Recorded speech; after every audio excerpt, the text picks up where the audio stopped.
గణితం మెథడాలజీ 5వ అధ్యాయం గణిత శాస్త్ర బోధన ఉపగమాలు పద్ధతులు. గణిత బోధనకు ఉపకరించని పద్ధతి ఏది? ఆప్షన్ 1 ఉపన్యాస పద్ధతి, ఆప్షన్ 2 ప్రకల్పన పద్ధతి, ఆప్షన్ 3 అన్వేషణ పద్ధతి, ఆప్షన్ 4 సంశ్లేషణ పద్ధతి. కరెక్ట్ ఆన్సర్ ఉపన్యాస పద్ధతి అనేది గణిత బోధనకు ఉపకరించని పద్ధతి. ఆగమన పద్ధతిని ప్రచారం చేసిన వారు ఎవరు? పెస్టాలజీ ఆగమన పద్ధతిని ప్రచారం చేశారు.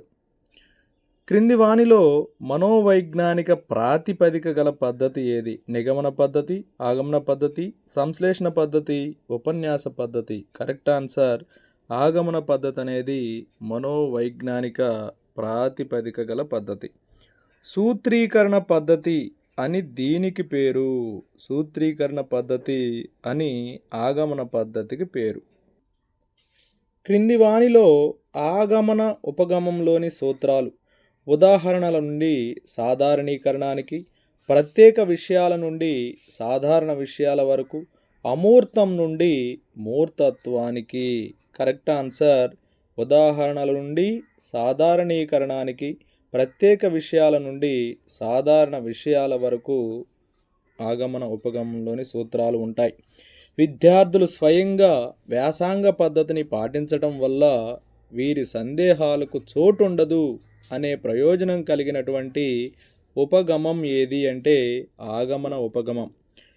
ఈ క్రింది వానిలో ఆగమన ఉపగమం యొక్క ప్రయోజనాలు ఏంటి అంటే ఇంటి పనిని తగ్గిస్తుంది, అభ్యసన పునశ్చరణ స్థాయిలకు తగినది, విద్యార్థులలో ఆలోచన, పరిశీలన, ప్రయోగాత్మకతలు అభివృద్ధి చెందుతాయి. కరెక్ట్ ఆన్సర్ ఇంటి పనిని తగ్గిస్తుంది, విద్యార్థులలో ఆలోచన, పరిశీలన, ప్రయోగాత్మకతలు అభివృద్ధి చెందుతాయనేవి ఆగమన ఉపగమం యొక్క ప్రయోజనాలు. అభ్యాసకునికి సూత్రానికి సంబంధించిన జ్ఞానం స్థిరపడటానికి అభ్యాసం ఎక్కువ అవసరమవుతుంది అనే దోషం కలిగినటువంటి పద్ధతి ఏది అంటే ఆగమన పద్ధతి. ఏ ఒక సమితి అయితే n(a) అయినా సమితి ఏకి ఏర్పడే ఉపసమితుల సంఖ్య 2k అనే సూత్ర స్థాపనకు అనువైనటువంటి విధానము ఆగమన పద్ధతి. 17వ శతాబ్దంలో నిగమన ఉపగమాన్ని ప్రచారం చేసినటువంటి గణిత శాస్త్రవేత్త కోమినియస్. ఆగమన పద్ధతిని ప్రచారం చేసింది పెస్టాలజీ అయితే నిగమన ఉపగమనాన్ని ప్రచారం చేసింది కోమినియస్. క్రింది వానిలో నిగమన ఉపగమానికి సంబంధించిన సూత్రాలు. సూత్రం నుండి ఉదాహరణకు, ప్రత్యేకాంశం నుండి సామాన్యానికి, అమూర్త భావనల నుండి మూర్త భావనలకు. కరెక్ట్ ఆన్సరు సూత్రం నుండి ఉదాహరణకు, అమూర్త భావనల నుండి మూర్త భావనలకు. ఇవి నిగమన ఉపగమానికి సంబంధించిన సూత్రాలు. అభ్యసన పునశ్చరణ స్థాయిలకు తగినటువంటి ఉపగమం ఏంటి?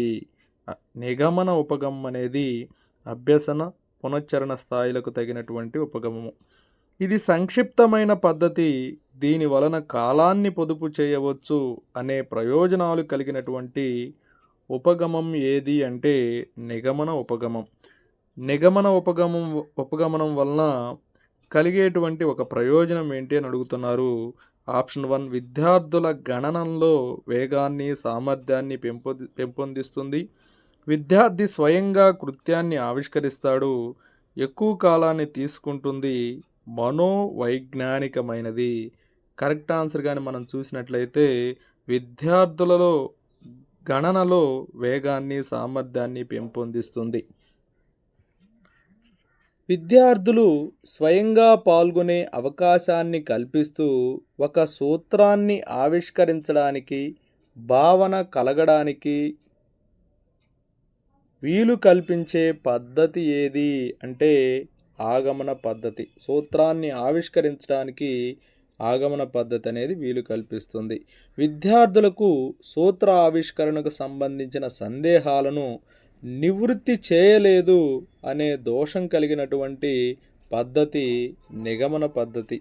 విద్యార్థులలో ఆలోచన, వివేచనలకు తావివ్వని పద్ధతి ఏది అంటే నిగమన పద్ధతి. మనోవైజ్ఞానిక పద్ధతి లేనట్టి గణిత బోధన పద్ధతి ఏది అని అడుగుతున్నారు. నిగమన పద్ధతి అనేది మనోవైజ్ఞానిక ప్రాతిపదిక లేనట్టి గణిత బోధనా పద్ధతి. అన్ని స్థాయిల వారికి, అన్ని వర్గాల వారికి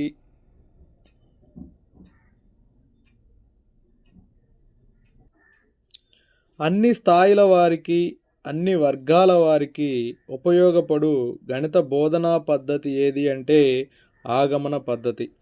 7 సెంటీమీటర్ల వ్యాసార్థం గల వృత్త వైశాల్యం ఎంత అనే సమస్యను ఉపాధ్యాయుడు πr² అనే సూత్రాన్ని ఉపయోగించి సమస్యను సాధించి సమాధానాన్ని 154 చదరపు సెంటీమీటర్లని రాబట్టాడు. అయినా ఈ పద్ధతిలో ఉపాధ్యాయుడు అనుసరించినటువంటి బోధనా విధానము ఏది అంటే ఇక్కడ సూత్రాన్ని ఉపయోగించి సమాధానాన్ని రాబట్టాడు కాబట్టి నిగమన పద్ధతి అవుతుంది. x⁴ విలువ ఎంత అనే సమస్యను సాధించుటకు ఉపాధ్యాయుడిగా నీవు అనుసరించు బోధనా పద్ధతి ఏది అని అడిగితే నిగమన పద్ధతి అని రాయాలి. ఇక్కడ a⁴m a⁴n అనేటువంటి సూత్రాన్ని ఉపయోగించుకొని సమాధానాన్ని రాబడతాం కాబట్టి ఇది నిగమన పద్ధతి. నెక్స్ట్, విశ్లేషణ అనగా అర్థము ఏమిటి అంటే విశ్లేషణ అంటే కలిసి ఉన్న దానిని చిన్న చిన్న ముక్కలుగా విడగొట్టడమే విశ్లేషణ. నెక్స్ట్, సారాంశం నుండి దత్తాంశం వైపుకి సాగేటువంటి బోధనా పద్ధతే విశ్లేషణ పద్ధతి. సమస్య సాధనలో అన్ని సోపానాలకు తగిన కారణము, సమర్థత ఉంటాయి అనేటువంటి ప్రయోజనం కలిగినటువంటి బోధనా పద్ధతి విశ్లేషణ పద్ధతి. విశ్లేషణ పద్ధతి వలన కలిగేటువంటి ప్రయోజనం ఏమిటి? కాలాన్ని పొదుపు చేస్తుంది, విద్యార్థులలో అవగాహన, ఒరిజినాలిటీ, తార్కిక జ్ఞానం పెంపొందుతాయి. ఈ పద్ధతిని ఉపయోగించి వేగాన్ని పెంపొందించవచ్చు. అలాగే జ్ఞాపక శక్తికి ఎక్కువ ప్రాధాన్యం ఇవ్వడం జరుగుతుంది అని 4 ఆప్షన్లు ఇచ్చారు. దీంట్లో కరెక్ట్ ఆన్సర్ చూసినట్లయితే విద్యార్థులలో అవగాహన, ఒరిజినాలిటీ, తార్కిక జ్ఞానం ఇవన్నీ కూడా విశ్లేషణ పద్ధతి వలన పెంపొందుతాయి. నేర్చుకోవడానికి, బోధించడానికి ఉపయోగపడే పద్ధతి ఏది అంటే విశ్లేషణ పద్ధతిలో మనం నేర్చుకోవచ్చు. అలాగే విశ్లేషణ పద్ధతి ద్వారా బోధించడం కూడా చేయవచ్చు. అలాగే విడిగా ఉన్న అంశాలను ఏకం చేయటం ఏమవుతుంది అని ఇచ్చారు. విడిగా ఉన్న అంశాలను ఏకం చేయడాన్ని సంశ్లేషణ అంటారు. ఓకేనా? కలిసి ఉన్నదాన్ని విడగొట్టడం విశ్లేషణ అయితే విడిగా ఉన్న వాటిని ఏకం చేయడం సంశ్లేషణ అవుతుంది. గణితంలో నేర్చుకున్న సూత్రాలను, విషయాలను కలిపి వాటి ఆధారంగా సమస్యను సాధించేటువంటి విధానమే సంశ్లేషణం. గ్రంథ రచనలో ఉపయోగించు పద్ధతి ఏది అని ఇచ్చారు. గ్రంథ రచనలో ఉపయోగించు పద్ధతి సంశ్లేషణ పద్ధతి. క్రింది వానిలో సంశ్లేషణ విధానం యొక్క ప్రయోజనాలు ఏవి అని చెప్పించారు. జ్ఞాపక శక్తికి ఎక్కువ ప్రాధాన్యం ఇస్తుంది, సమస్య సాధనలో సమయాన్ని పొదుపు చేయవచ్చు, విద్యార్థుల సందేహాలని నివృత్తి చేస్తుంది. అయితే ఇక్కడ మనం కానీ గమనించినట్లయితే కరెక్ట్ ఆన్సర్ వచ్చేసి జ్ఞాపక శక్తికి ఎక్కువ ప్రాధాన్యం ఇస్తుంది, సమస్య సాధనలో సమయాన్ని పొదుపు చేయటం జరుగుతుంది. విద్యార్థుల సృజనాత్మకత, ఆవిష్కరణ, సంపూర్ణమైన అవగాహనలకు ఏ పద్ధతిలో స్థానం లేదు అని చెప్పి అడుగుతున్నారు. సంశ్లేషణ పద్ధతిలో విద్యార్థులలో సృజనాత్మకత, ఆవిష్కరణ, సంపూర్ణమైన అవగాహనలకు స్థానం ఉండదు. విద్యార్థులకు అనేక అనుమానాలను కలిగిస్తుంది అనే దోషం కలిగినటువంటి పద్ధతి సంశ్లేషణ పద్ధతి. సమస్య సాధన అసంపూర్ణంగా వదిలివేసే అవకాశం గల బోధనా పద్ధతి ఏంటంటే సంశ్లేషణ పద్ధతి. ఆర్మ్స్ట్రాంగ్ అనే రసాయన శాస్త్రజ్ఞుడు రూపొందించినటువంటి పద్ధతి ఏది అంటే ఆర్మ్స్ట్రాంగ్ అనే ఆయన అన్వేషణ పద్ధతిని రూపొందించాడు. ఈయన రసాయన శాస్త్రాచార్యుడు. నెక్స్ట్ ఆర్మ్స్ట్రాంగ్ ఏ దేశీయుడు అని చెప్పించారు. ఆర్మ్స్ట్రాంగ్ అనే ఆయన ఇంగ్లాండ్ దేశీయుడు. హ్యూరిస్టిక్ అనే ఆంగ్ల పదము హ్యూరిస్కో అనే ఏ భాషా పదం నుంచి పుట్టింది అంటే గ్రీకు భాషా పదం. హ్యూరిస్కో అనేది గ్రీకు భాషా పదం. హ్యూరిస్కో అనే గ్రీకు పదానికి అర్థము ఏమిటి అని ఇచ్చారు. నేను కనుగొంటాను అనే అర్థాన్ని ఇస్తుంది. హ్యూరిస్కో అంటే నేను కనుగొంటాను. అన్వేషణ పద్ధతిలో విద్యార్థి పాత్ర ఏమిటి? విద్యార్థి స్తబ్దంగా ఉంటాడు, స్వతంత్రంగా ఆలోచిస్తాడు, స్వతంత్రంగా కృషి చేస్తాడు, ప్రతిదీ చేయడం ద్వారా నేర్చుకుంటాడు. కరెక్ట్ ఆన్సర్ వచ్చేసి స్వతంత్రంగా ఆలోచిస్తాడు, స్వతంత్రంగా కృషి చేస్తాడు, ప్రతిదీ చేయడం ద్వారా నేర్చుకుంటాడు. ఏ విధానంలో ఉపాధ్యాయుని పాత్ర స్నేహితుడిగా, మార్గదర్శకుడిగా, తత్వవేత్తగా ఉంటుంది అని అడుగుతున్నారు. అన్వేషణ పద్ధతిలో ఉపాధ్యాయుని పాత్ర స్నేహితుడిగా, మార్గదర్శకుడిగా, తత్వవేత్తగా ఉంటుంది. విద్యార్థులలో పరిశోధన చైతన్యం ఏర్పడుతుంది అనే ప్రయోజనం కలిగినటువంటి బోధనా పద్ధతి అన్వేషణ పద్ధతి. ఏ పద్ధతి వలన విద్యార్థులలో అన్వేషణ వైఖరి లేదా వైజ్ఞానిక వైఖరి అభివృద్ధి చెందుతుంది అని చెప్పి అడుగుతున్నారు. కరెక్ట్ ఆన్సర్ వచ్చేసి అన్వేషణ పద్ధతి. అన్వేషణ పద్ధతిలో అన్వేషణ వైఖరి, వైజ్ఞానిక వైఖరి అభివృద్ధి చెందుతాయి. ఈ క్రింది వానిలో అన్వేషణ పద్ధతి వలన కలిగే ప్రయోజనం ఏది అని ఇచ్చారు. ఆప్షన్ చూసినట్లయితే విద్యార్థి జ్ఞాపక శక్తికి ప్రాధాన్యత ఇస్తుంది, విద్యార్థి స్తబ్దంగా సమాచారం వినక స్వయంగా ఆలోచిస్తాడు, విద్యార్థుల సందేహాలను నివృత్తి చేస్తుంది, అలాగే దత్తాంశం నుంచి సారాంశం వరకు సాగుతుంది. ఇందులో అన్వేషణ పద్ధతి వలన కలిగే ప్రయోజనం ఏంటంటే విద్యార్థి స్తబ్దంగా సమాచారం వినకుండా స్వయంగా ఆలోచిస్తాడు. అన్వేషణ విధానం విజయవంతం కావడానికి కారకాలు ఏవి అని అడుగుతున్నారు. ఉపాధ్యాయుడు అన్వేషణ వైఖరి ఉన్న వ్యక్తి అయి ఉండాలి.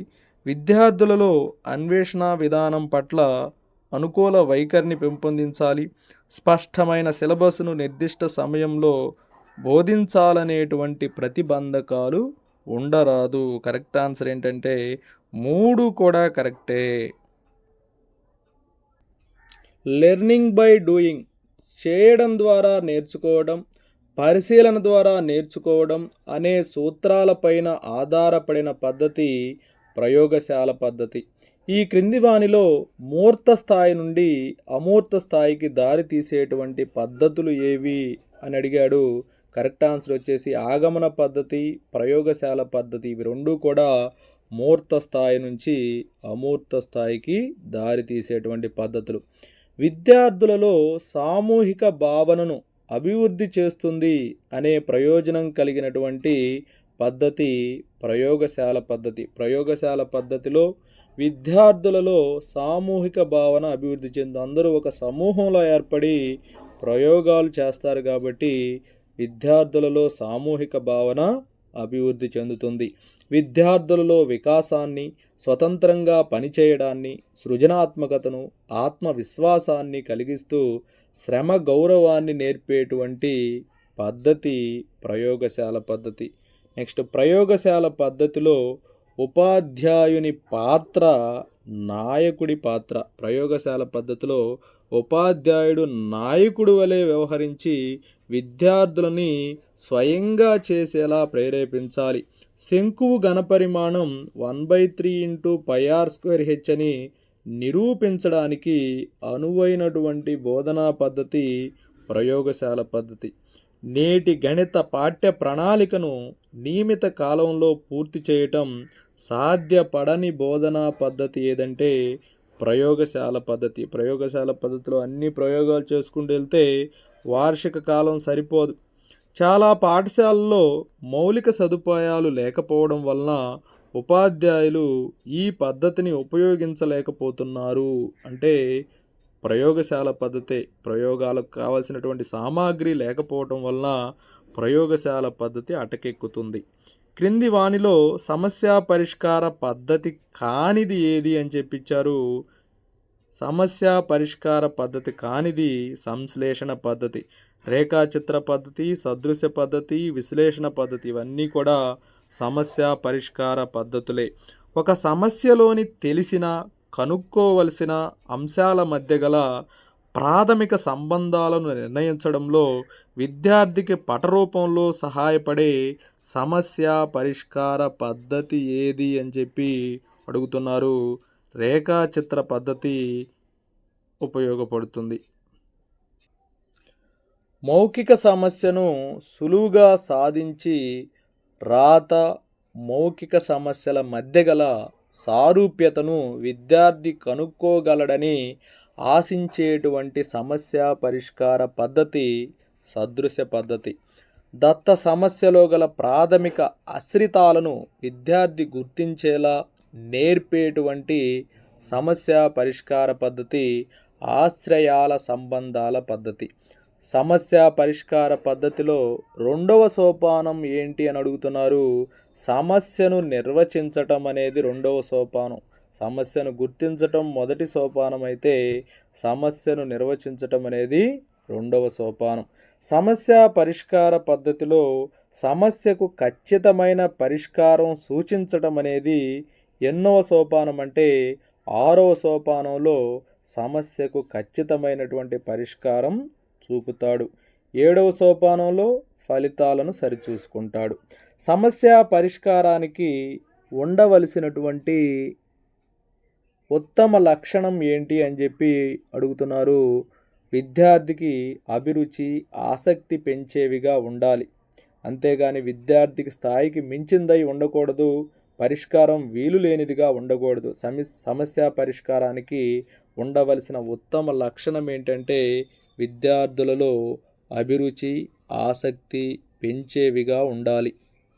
విద్యార్థులలో ఆలోచన, వివేచన, కల్పన, ప్రజ్ఞా కుతూహలాన్ని ప్రేరేపిస్తూ స్వయం అభ్యసనాన్ని అలవాటు చేసేటువంటి పద్ధతే సమస్య పరిష్కార పద్ధతి.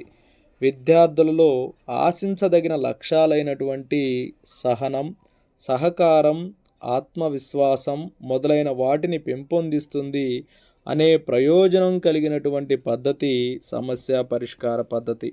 గణిత శాస్త్రంలోని అన్ని శీర్షికలకు అనువైనది కాదు అనే దోషం కలిగినటువంటి పద్ధతి సమస్య పరిష్కార పద్ధతి.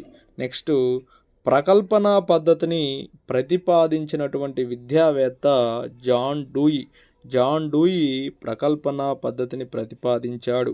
అయితే జాన్ డూయి ఏ వాదానికి చెందినవాడు అంటే వ్యవహారిక సత్తావాదం.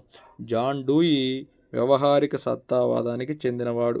ప్రాజెక్ట్ అనగా సహజ వాతావరణంలో ముందుకు సాగే హృదయపూర్వకమైన కృషి అని నిర్వచించిన వాడు ఎవరు అంటే కిల్పాట్రిక్ అనే అతను. స్టీవెన్సన్ ప్రకారం ప్రాజెక్ట్ అంటే అర్థం ఏమిటి అని అడుగుతున్నారు. స్టీవెన్సన్ ప్రకారం ప్రాజెక్ట్ అంటే సహజ వాతావరణంలో పూర్తి చేయబడే సమస్య. నెక్స్ట్ ప్రాజెక్ట్ అనగా పాఠశాలలోకి దిగుమతి చేయబడ్డ నిజ జీవితం అని అభిప్రాయపడింది ఎవరు అని అడుగుతున్నారు. కరెక్ట్ ఆన్సర్ బెల్లార్డ్ అనే అతను ప్రాజెక్ట్ అంటే పాఠశాలలోకి దిగుమతి చేయబడ్డ నిజ జీవితం అని అభిప్రాయపడ్డాడు బెల్లార్డ్.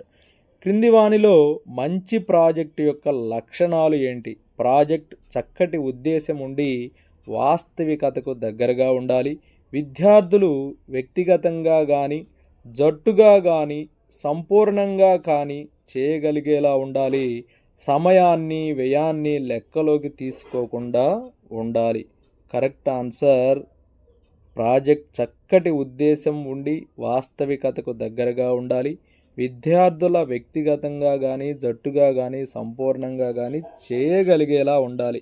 AB 2 right. ప్రకల్పన అనేది మానసిక శారీరక క్రియాశీలతలతో ఉంటూ చక్కటి అనుభవాన్ని ఇవ్వాలి అనేది ప్రకల్పన పద్ధతి లక్షణం.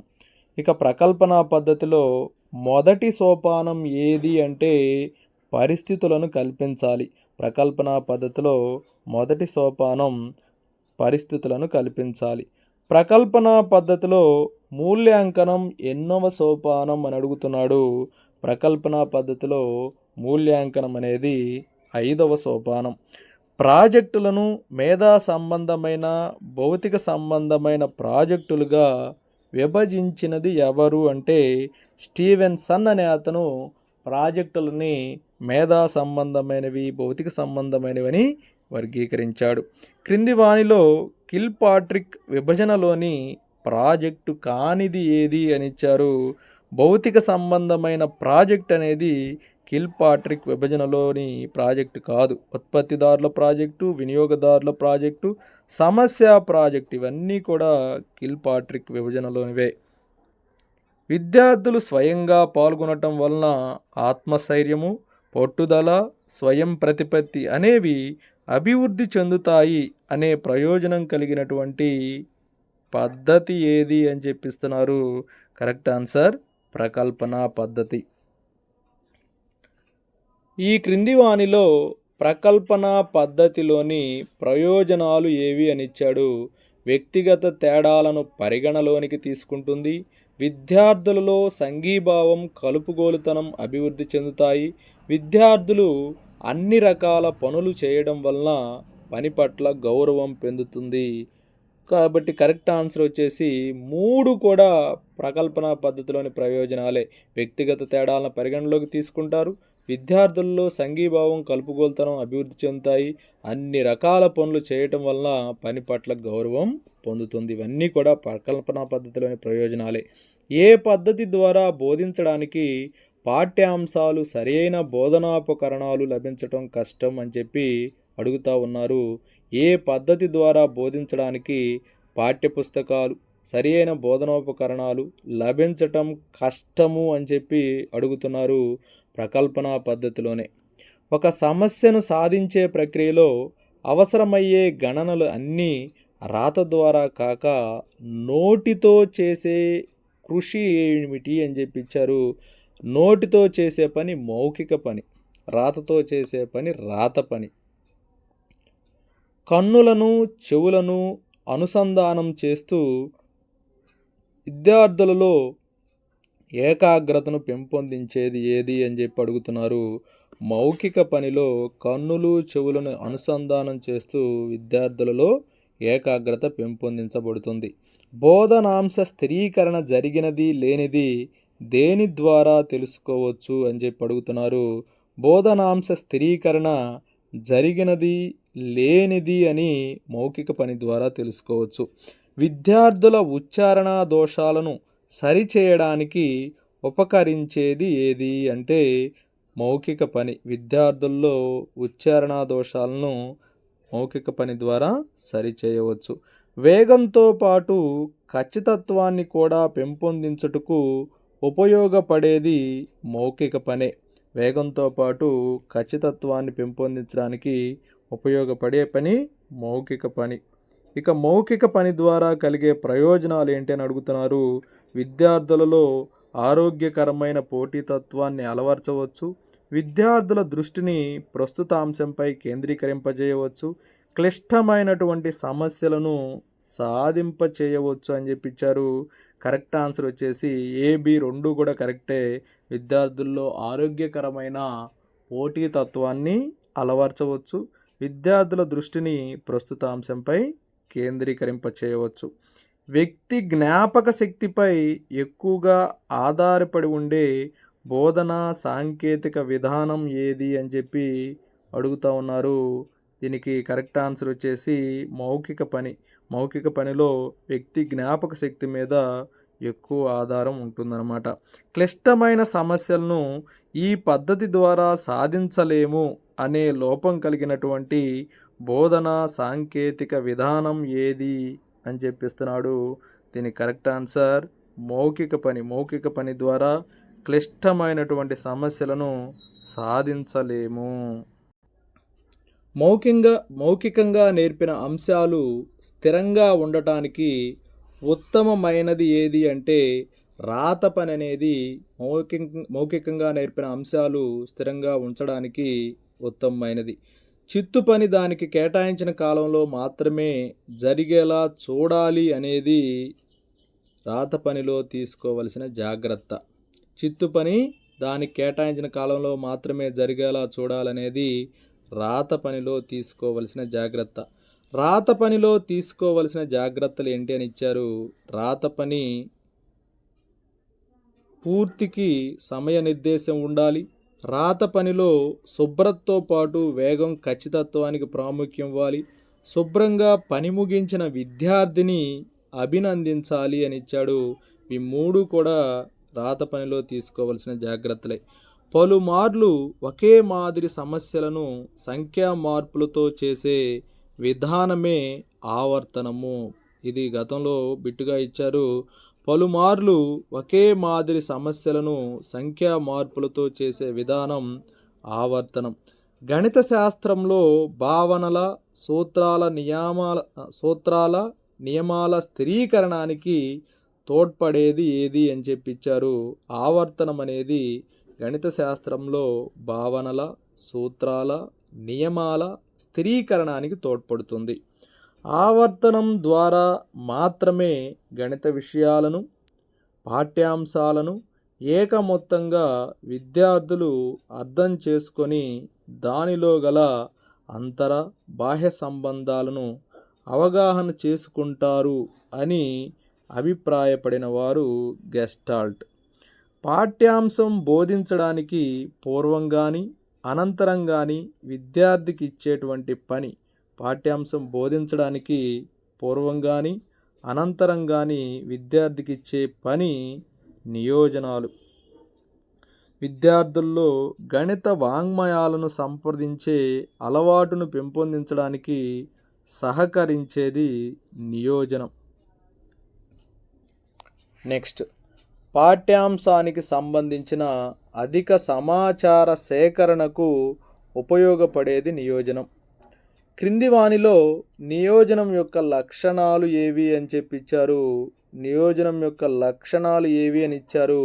విద్యార్థి పూర్వ జ్ఞాన అనుభవాలతో సంబంధం ఉండాలి. సిలబస్లో గల ఖాళీలను పూరించాలి. అభ్యసన కృత్యానికి ఉద్దీపనగాను మార్గదర్శకంగాను ఉండాలి. ఇవన్నీ కూడా నియోజనం యొక్క లక్షణాలే. విద్యార్థులలో వైయక్తిక భేదాలను గుర్తించి వాటి ఆధారంగా నియోజనాలు ఇవ్వాలి అనేది నియోజనం యొక్క లక్షణం. నియోజనాలు ఇచ్చేటప్పుడు పాటించవలసినటువంటి నియమాలు ఏవి అని అడుగుతున్నారు. నియోజనాలు అంతర్దృష్టి ప్రేరణ చెందేవిగా ఉండాలి. విద్యార్థులలో అనవసరమైన ఆలోచనకు తావు ఇవ్వకుండా ఉండాలి. విద్యార్థి మానసిక స్థాయికి తగినదిగా ఉండాలి. క్రింది వానిలో ఖచ్చితత్వం, ఇక్కడ కరెక్ట్ ఆన్సర్ ఏంటంటే అన్నీ కూడా కరెక్టే. నియోజనాలు ఇచ్చేటప్పుడు ఈ 3 నియమాలను పాటించాలి. క్రింది వానిలో ఖచ్చితత్వాన్ని పెంపొందించే మార్గము కానిది అని అడుగుతా ఉన్నారు. ఆప్షన్స్ చూస్తే సమస్యను సరిగ్గా విశ్లేషించడం, ఫలితాన్ని సరిచూడటం, సులభ మార్గాలను అనుసరించటం, మంచిని అలవాటు చేయటం. ఇక్కడ కరెక్ట్ ఆన్సర్ చూసినట్లయితే సులభ మార్గాలను అనుసరించటం. లోపాలను కనుక్కొని నివారణోపాయాన్ని ఉపయోగించడం ద్వారా అభివృద్ధి చెందేది ఏది అని అడుగుతూ ఉన్నారు. కరెక్ట్ ఆన్సర్ వచ్చేసి ఖచ్చితత్వం. సులభ మార్గాలను అనుసరించడం ద్వారా అభివృద్ధి చెందేది వేగం. ఓకేనా. ఖచ్చితత్వాన్ని పెంపొందించడం ద్వారా అభివృద్ధి చెందేది ఏది అంటే వేగం. ఓకేనా. సులభ మార్గాలను అనుసరించడం ద్వారా అభివృద్ధి చెందేది వేగం. సులభ మార్గాలను అనుసరించడం ద్వారా, ఖచ్చితత్వాన్ని పెంపొందించడం ద్వారా వేగం అనేది అభివృద్ధి చెందుతుంది. లోపాలను కనుక్కొని నివారణ ఉపయోగించడం ద్వారా ఖచ్చితత్వం అనేది అభివృద్ధి చెందుతుంది. Thank you friends.